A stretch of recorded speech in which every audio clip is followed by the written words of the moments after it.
Okay, alright, are we ready for this one? Star Wars 2, aka Star Wars Splinters of the Mind's Eye. Now, when I think of George Lucas, I think of a guy that is either such a good planner, he plans everything ahead of schedule, or I think of him as a creative genius that just kind of struck lightning, and to this day, he's kind of like, oh, okay. And that's pretty much what happened here. He had very little faith Star Wars would be anything at all. I mean, it's hard when almost everyone tells you flat out it's gonna fail. So keeping that in mind, he still wanted to create a sequel, and even before the release of the first film in 1977, he summoned Alan Dean Foster to write the cheapest to shoot sequel idea ever, utilizing existing props, cheap locations, and very little returning cast. So this is the bare bones discount aisle Star Wars film with budget cuts on every corner. Good luck. And with that, Alan wrote a treatment where Luke and Leia crash land on a swampy jungle planet that just so happens to be a mining town with space cowboys and monsters and a mythical old lady that is apparently force sensitive.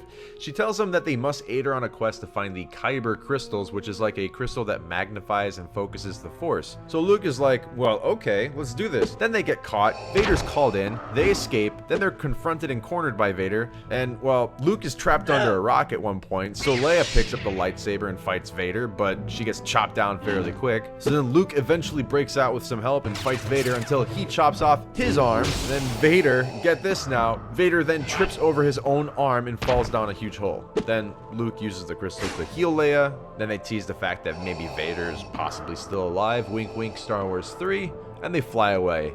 End credits. Now, here's the thing. It's honestly not horrible, but it's not good. I mean, as a book, as a comic, it's just fine. Heck, maybe even some would prefer this over the prequels we got. But there's just a few things in here that are kind of off. Like the constant sexual tension between Luke and Leia. Granted, we didn't know they were brother and sister during the time they wrote this, but apparently George plotted this thing out way in advance, so it's a little weird. And Luke just doesn't feel like Luke at all. He's written to be more like Han, which was probably intentional because they were unsure if they could hire Harrison Ford for the sequel. And well, long story short, Star Wars ended up being the biggest movie of all time, and when the dollars came in, Lucas decided to scrap this idea in favor of Empire Strikes Back, which I'm sure nobody's complaining about. This was released, however, as the first ever expanded universe novel, and later in 1996 was published by Dark Horse Comics as a graphic novel.